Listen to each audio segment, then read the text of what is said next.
اعوذ باللہ من الشیطان الرجیم بسم اللہ الرحمن الرحیم الحمد لأہل والصلاة علی اہلہا اما بعد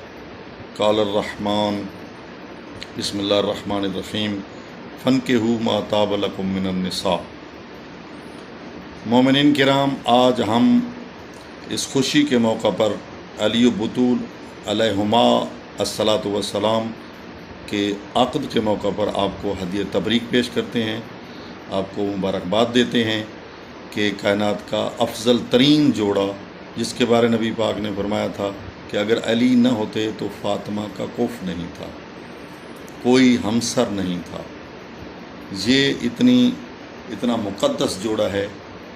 جو ایک دوسرے کے لیے لازم و ملزوم تھا، اور جن کا عقد آسمان پر بھی ہوا، زمین پر بھی ہوا، اور جنت سجائی گئی، طوبہ نے پتے گرائے، اور حوروں نے جو ہے جنت کے نغمے گائے، ترانے گائے۔ تو پھر جو ہے اس پر ایک پیغام بھی ہے کہ جس طرح سادگی سے علی و بطول کا عقد ہوا تھا، تو اسی طرح جو ہے نا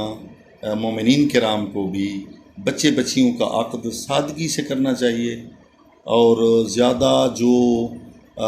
طول طوال ہے اور اس میں نمائش ہے اور اس میں فضول خرچی ہے اور بڑے بڑے جہیز ہیں اور بڑی بڑی تیاریاں، اور اس میں کتنے بچیاں ہوتی ہیں جو عقد سے محروم بیٹھی ہیں، تو اس کے لیے جو ہے نا علی و بطول کی پیروی کریں، سادگی میں جو ہے ان کے عقد میں جلدی کریں۔ حکم بھی ہے کہ بیٹی کے عقد میں اور بیٹے کے عقد میں،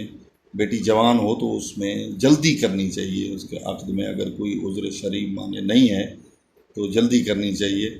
تو کیونکہ یہ نکاح جو ہے روزی کا ذریعہ ہے، افزائش نسل کا ذریعہ ہے، بدکاری سے بچنے کا ذریعہ ہے، شیطان چیخیں مارتا ہے اور رحمت خدا فراواں نازل ہوتی ہے۔ تو ہمیں چاہیے کہ ہم علی و بطول کے عقد کی پیروی میں ہم بھی جو ہے اس کو آسان بنائیں، سہل بنائیں، سادہ بنائیں، اور اس کو تاکہ اس میں رکاوٹیں جو ہیں